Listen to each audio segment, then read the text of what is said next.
We have here verse 55 of the 11th chapter, Gospel of John. Jesus has retired from Jerusalem in light of the formulated plan on the part of the religious leaders to somehow apprehend him and undoubtedly attempt to liquidate him. And Jesus, of course, at this point is not prepared to permit that to happen. His time has not yet come, so he retires, withdraws from Jerusalem to a distant little town called Ephraim, which was about 12 to 15 miles north of Jerusalem, as best we know. And then John moves to the next thought here, which has to do with the upcoming festival of Passover, saying to us, Ein. This is from eimi, I am. It's the imperfect of that verb, third person singular.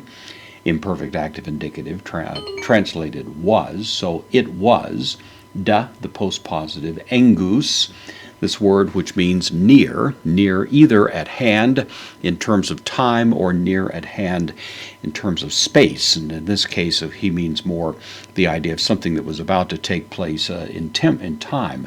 So it was near at hand, you might say, to Pascha. This is the word for Passover, and so it was near at hand, the Passover celebration. Tone, genitive, plural, masculine, article of the, and then udaion, Jews. So the Passover celebration of the Jews was near at hand. Kai, the connective, anebesan. This is from anabino. It means I go up.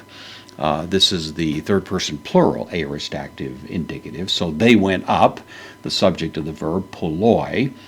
This is an adjective. It means much or many when it's in the plural, usually many. The masculine, literally it'd be many men, but of course it just stands for many people. So many went up.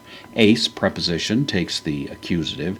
Yerusoluma, into Jerusalem. So in this anticipation of the Passover, many would go up into Jerusalem. Ek, out of, takes the genitive. Tes koros, out of the country.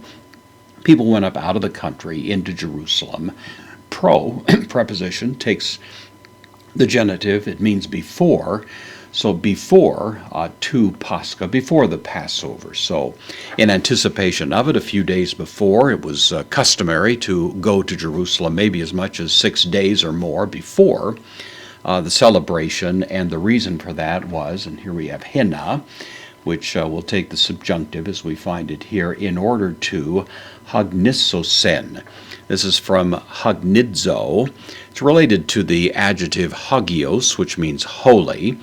This means to make oneself holy or make oneself pure, actually. It's kind of the cleansing rites that one might go through in anticipation of the Passover celebration, followed by the reflexive pronoun in the masculine plural accusative in order to purify themselves. So John is simply adding a little explanatory note here that as the Passover is coming up, that many people would go in order to engage in preliminary washing rites of various descriptions to make themselves ceremonially clean with respect to the upcoming festival.